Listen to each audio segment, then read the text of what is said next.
এই ধৈর্য কি কোনো গুণ, কোনো অনুভূতি, কোনো দৃষ্টিভঙ্গি? আমার জন্য ধৈর্য এক বাহন। আপনি হয়তো ভাবছেন এ কেমন বাহন? বাহন তো ঘোড়া হতে পারে, হাতি হতে পারে, উটও হতে পারে, কিন্তু ধৈর্যকে বাহন বানানো মানে? চলুন আপনাকে একটা কথা বোঝাই। পৃথিবীতে এমন কোনো বাহন নেই যে তার আরোহীকে আছড়ে ফেলেনি।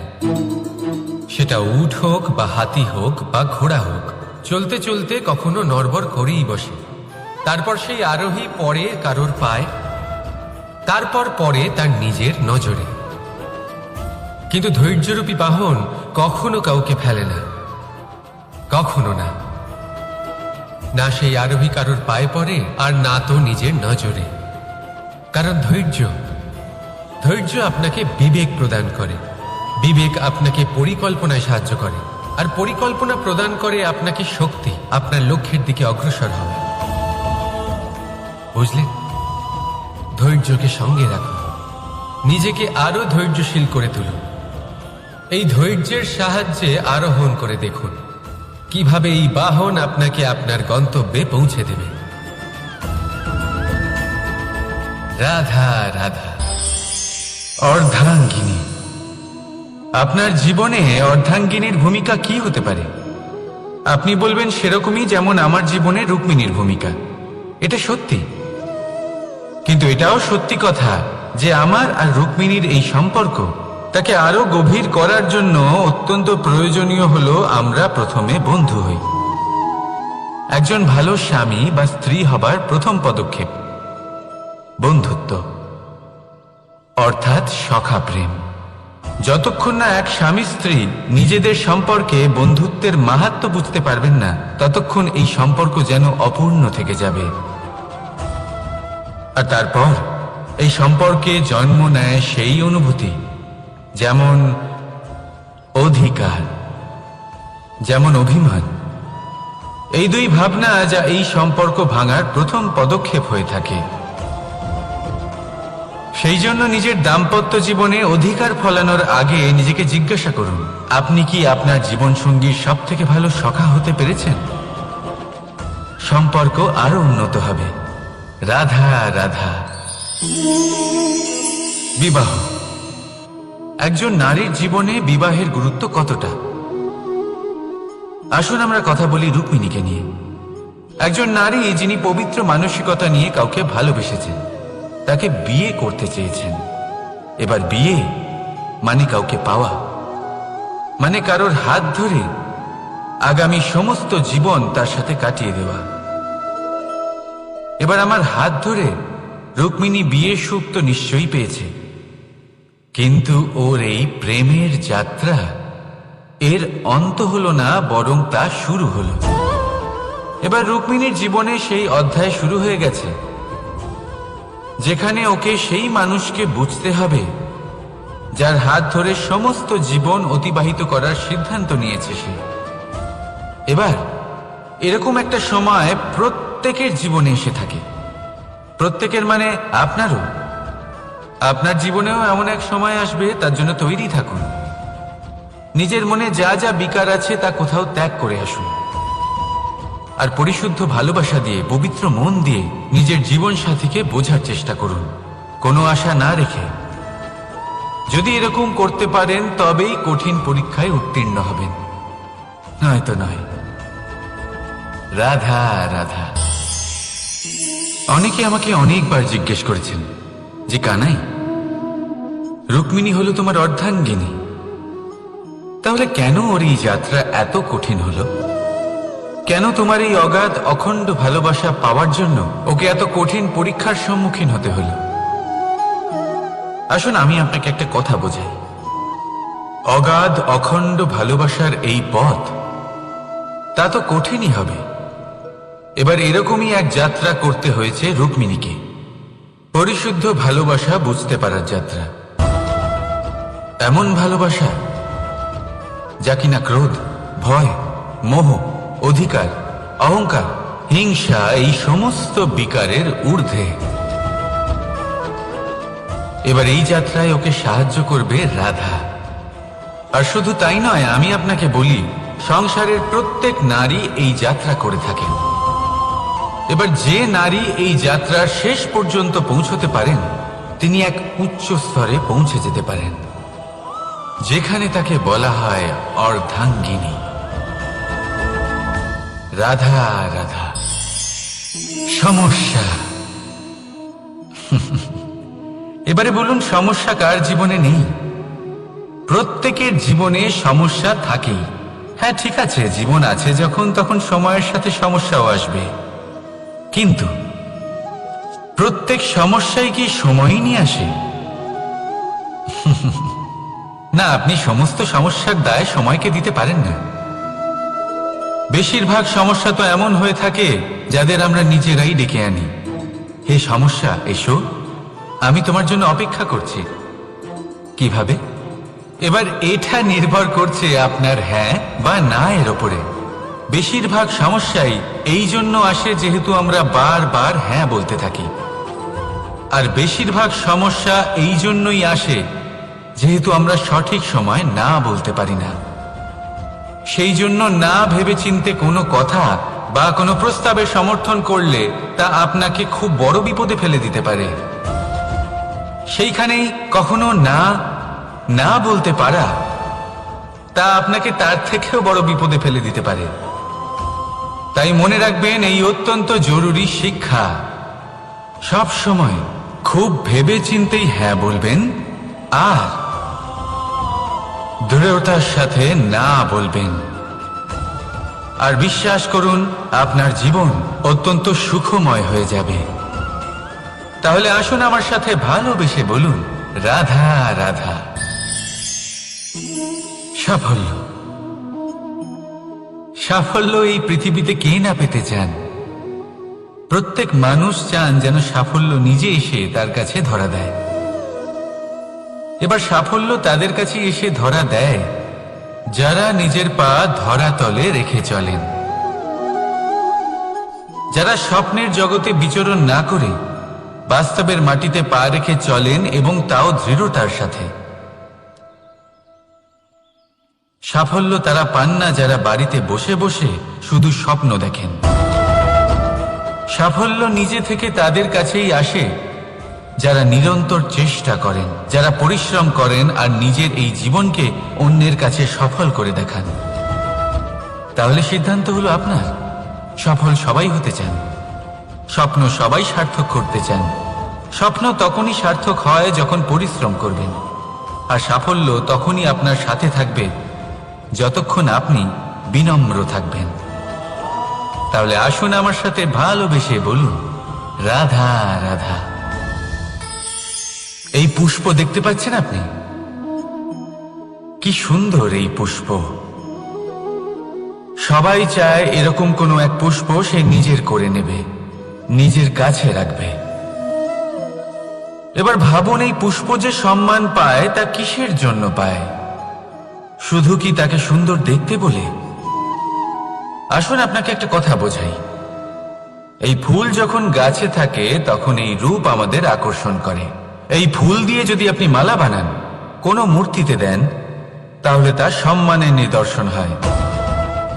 এবার এই ফুলই যদি আপনি বিছানাতে ছড়িয়ে দেন, তাহলে সেই দৃশ্য দেখে সেই সুবাসে আপনার মন পুলকিত হয়ে ওঠে। কিন্তু ভাবুন, এই পুষ্পই যদি আপনি চিতায় সাজান, তাহলে এই পুষ্পকে আর কেউ সম্মান করে না। একই রকম কথা, সেই একই পুষ্প এক পরিস্থিতিতে সম্মান পাচ্ছে, এক পরিস্থিতিতে নয়। কেন? কারণ এতেই লুকিয়ে রয়েছে একটা গুরুত্বপূর্ণ শিক্ষা। এর সারমর্ম হলো এটাই যে এই সম্মান ব্যক্তি বা বস্তুকে করা হয় না, সম্মান করা হয় সময় এবং পরিস্থিতিকে। এবার এই যে সময়, তা কখনোই আমাদের বশে থাকে না। আমাদের বশে থাকে পরিস্থিতি। আমাদের পরিস্থিতি কেমন হবে তার সিদ্ধান্ত স্বয়ং আমরাই নিই, আর যেরকম আমাদের পরিস্থিতি হবে সেরকমই আমাদের সম্মান করা হবে। তাহলে আসুন আমার সাথে ভালোবেসে বলুন, রাধা রাধা। আপনি কখনো কোনো ঝর্ণার ধারে বসে থাকুন আর সেই ধ্বনি শুনতে থাকুন।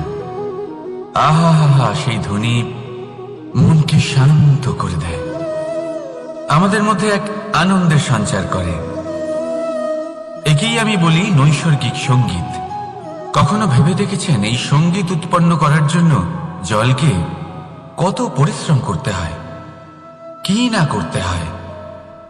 ভেবে দেখুন সেই জল কোথা কোথা থেকে পড়েছে, কত কত পাথরের সাথে ধাক্কা খেয়েছে, কত তীক্ষ্ণ পাথরের সাথে সম্মুখীন হয়েছে, তাকে কিভাবে পার করেছে, নিজের শরীরের সাথে লেগে থাকা সেই পাথরের সাথে কিভাবে সংঘর্ষ করেছে, কিভাবে সামনে এগিয়েছে। ভাবুন, এই সব কিছু হওয়ার পরেই সেই সঙ্গীত উৎপন্ন হয়েছে। এই ঝর্ণার এই মধুর সঙ্গীত কখনো আপনার কান পর্যন্ত পৌঁছতই না যদি সেই জলের বিরোধিতা করার জন্য সেই পাথর না থাকত। এর সারমর্ম কি হতে পারে?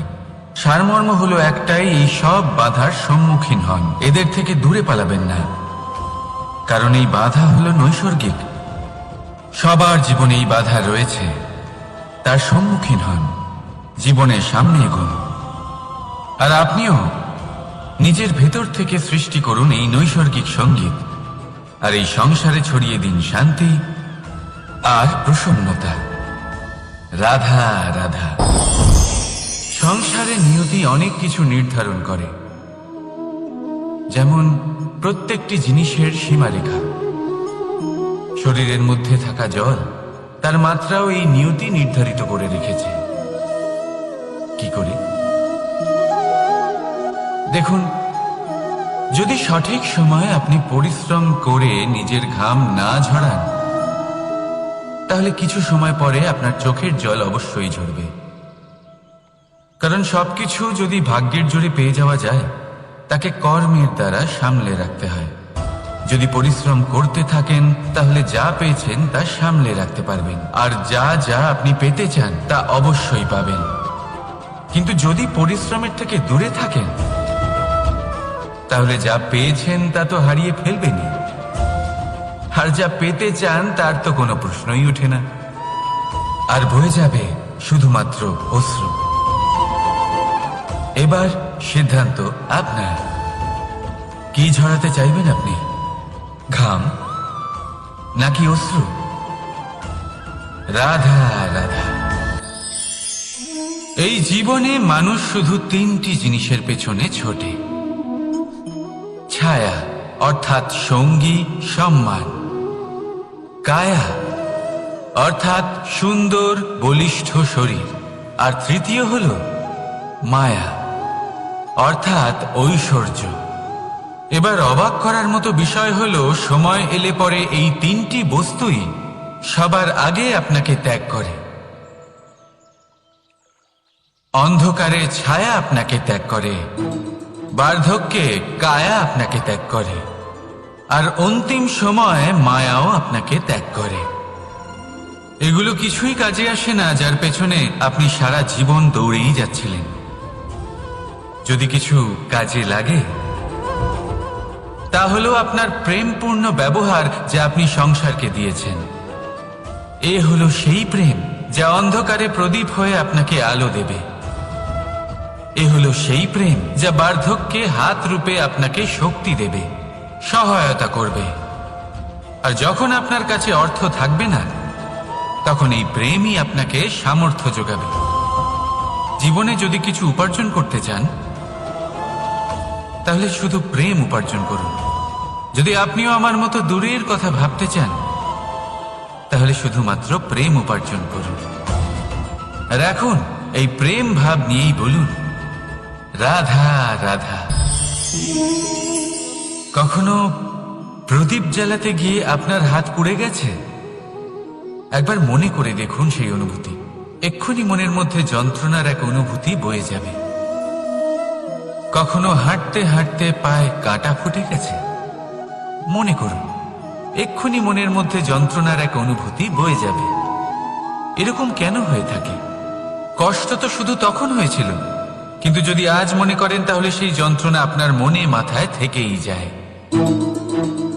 এরকম কেন হয়ে থাকে যে জীবনে যখনই আমরা যন্ত্রণার অনুভব করি, তারপর আমরা সেই যন্ত্রণা নিজের সাথে বহন করে নিয়ে চলি? কারণ হলো একটাই, চিন্তা। কোনো যন্ত্রণাই এতটা কষ্ট আমাদের দেয় না যতটা কষ্ট এই চিন্তা দেয়। তাহলে এই চিন্তা ত্যাগ করুন আর ভাবুন যে কিভাবে নিজেকে সব সময় আনন্দে রাখা যায়। আর অতীতকাল এবং ভবিষ্যতের চিন্তা ছেড়ে দিন, এই বিষয়ে ভাবাই ছেড়ে দিন। শুধুমাত্র এটা ভেবে নিন যে আজ আমায় নিজেকে আনন্দে রাখতে হবে, যে করেই হোক। এটা করা শুরু করে দিন। তারপর আপনি দেখবেন আপনার কাল, পরশু, পরের সপ্তাহ, সমস্ত মাস, সমস্ত বছর, পরের বছর, সম্পূর্ণ জীবন আপনি শুধুমাত্র প্রসন্নতাই পাবেন। এবার আসুন এই প্রসন্নতার সাথেই বলুন, রাধা রাধা। আকাঙ্ক্ষা কখন লোভে পরিণত হয়ে যায় তা কেউ বলতে পারে না। এবার তার পরিণাম কি হতে পারে তাও আমরা কেউ জানি না। আজ আমি আপনাকে বলছি, কোনো ব্যক্তি সব থেকে বেশি ক্ষতির সম্মুখীন তখনই হয় যখন সে এটা মনে করে যে সে সব থেকে বেশি সুরক্ষিত স্থানে রয়েছে। সে ভাবে যে সে সেখানে সুরক্ষিত রয়েছে। সে তখন অসাবধান হয়ে পড়ে, আর তখনই তাকে জীবনের সব থেকে বড় ক্ষতির সম্মুখীন হতে হয়। নিঃস্ব হয়ে যাওয়ার পরিস্থিতি কোনো মানুষের জীবনে তখনই আসে যখন তার কাছে প্রচুর সম্পত্তি থাকে এবং সে তার থেকেও অনেক বেশি সম্পত্তি অর্জন করতে চায়। সেই অনেক বেশি সম্পত্তি অর্জন করার চেষ্টায় সে এমন কিছু করে বসে যার ফলে তাকে সমস্ত সম্পত্তি হারাতে হতে পারে। একজন রচনাকার নিজেই নিজের প্রতিভা একদম শেষ করে দিতে পারে যখন সে অনেকগুলো কাজ নিজের কাঁধে নিয়ে নেয়। একটা গুরুত্বপূর্ণ কথা সবসময় মনে রাখবেন, আজ আপনি যেখানেই থাকুন না কেন, যেমনই যে কোনো স্থানেই থাকুন না কেন, এর পেছনে আপনার আকাঙ্ক্ষার একটা বিশাল ভূমিকা রয়েছে। কিন্তু মনে রাখবেন, আপনাকে শিখতে হবে যে কখন আর কিভাবে নিজের উচ্চাকাঙ্ক্ষাগুলিকে লাগাম পরাতে হবে, কারণ এটা অত্যন্ত আবশ্যক। তাই আসুন আর আমার সাথে ভালোবেসে বলুন, রাধা রাধা। রাত্রে আমরা সুখ নিদ্রা লাভ করি, আমরা স্বপ্ন দেখি, ভবিষ্যতের পরিকল্পনা করি, খুব ভালো লাগে। সকালে যখন চোখ খুলি, নিদ্রা ভঙ্গ হয়, স্বপ্ন সেইখানেই ভেঙে যায়, আর তারপর আমরা আমাদের রোজকার জীবন যাপন করি। স্বপ্ন হয়তো মানুষ রাতের বেলায় দেখেন, কিন্তু সেটাকে সার্থক দিনের বেলাতেই করতে হয়। রাতে মধুর বাতাসের নিচে কোমল শয্যায় শুয়ে মাতার গলায় মিষ্টি গান শুনতে শুনতে নিদ্রায় আচ্ছন্ন হওয়া, স্বপ্ন দেখা, ভবিষ্যতের পরিকল্পনা করা বড়ই সরল। কিন্তু সকালবেলায় সময় মতো উঠে সূর্যের তাপ সহ্য করে, সেই উষ্ণতা সহ্য করে সর্বাঙ্গ ঘেমে গিয়ে নিজের পথ খুঁজে বের করা, সেই পথে অগ্রসর হওয়া, বাধা বিপত্তি এসবের সম্মুখীন হওয়া, আর তারপর লক্ষ্য লাভ করা, এগুলো কঠিন কাজ। এ হলো অত্যন্ত কঠিন কাজ।